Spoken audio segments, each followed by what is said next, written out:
ఇది బేషాన్ సిటీ అంటారండి. North side, Israel కి నార్త్ సైడ్ ఉన్నాం మేము. Okay okay. సో అయితే ఆ సిటీ మీదుగా బాలిస్టిక్స్ మిసైల్స్ వెళ్ళాయి. మీదగా కాదండి, పైన ఎక్కడ మీకు ఇందాక చూపించినప్పుడు ఇంటర్సెప్టర్. మరి ఇప్పుడు నేను ఎక్కడైతే నుంచున్నానో నా హెడ్ పైన పైనే ఇంటర్సెప్ట్ చేసినాయి. ఒక 15 బాలిస్టిక్ మిసైల్స్ ఇంటర్సెప్ట్ చేసినాయి. ఇప్పుడు ఇక్కడ ఉన్నటువంటి ఐరన్ రోమ్ గానీ, లేకపోతే డేవిడ్ స్లింగ్ గానీ, ఏదైనా కానీ. సో ఇప్పుడు అక్కడ ఇళ్లలో నివసిస్తున్న వారందరూ కూడా బంకర్లోకి వెళ్ళిపోయారు.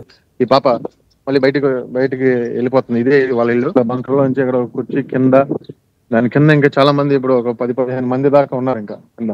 పైనే ఇంటర్సెప్ట్ చేసినాయి. ఒక 15 బాలిస్టిక్ మిసైల్స్ ఇంటర్సెప్ట్ చేసినాయి. ఇప్పుడు ఇక్కడ ఉన్నటువంటి ఐరన్ రోమ్ గానీ, లేకపోతే డేవిడ్ స్లింగ్ గానీ, ఏదైనా కానీ. సరే, ఎలా ఉంటది బంకర్ అంటే? ఎలా ఉంటది ప్రశాంత్ గారు అక్కడ? అదే కింద అండి రూమ్. ఈ పైన ఏమో మీకు ఇదంతా రూఫ్, మీకు అంటే మన సిమెంట్ తో కట్టేసి ఉంటుంది. దీనిపైన కొండరాళ్ళు ఇవన్నీ ఉంటాయి. అంటే ఒక మిసైల్ పడినప్పుడు దాని యొక్క తాకిని తట్టుకునే విధంగా ఉంటది అనమాట. సో ఈ పైన రాళ్లతో కప్పేసి ఉంటది. కింద మళ్ళీ దానికి ఒక స్లాబ్ ఉంటది, దాని కింద ఇంకో స్లాబ్ ఉంటది. మీరు బహుశా నా ఇంటర్నెట్ కనుక పోకుండా ఉండుంటే మీకు దాదాపుగా మీకు కింద.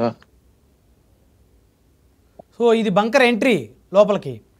ఎంట్రీ ఓ గాడ్. ఆ చివర ఇంకా లోపలికి ఉంటుంది. ఇంకా అట్లాగా ఆ లోపలికి వెళ్ళి రైట్ సైడే సార్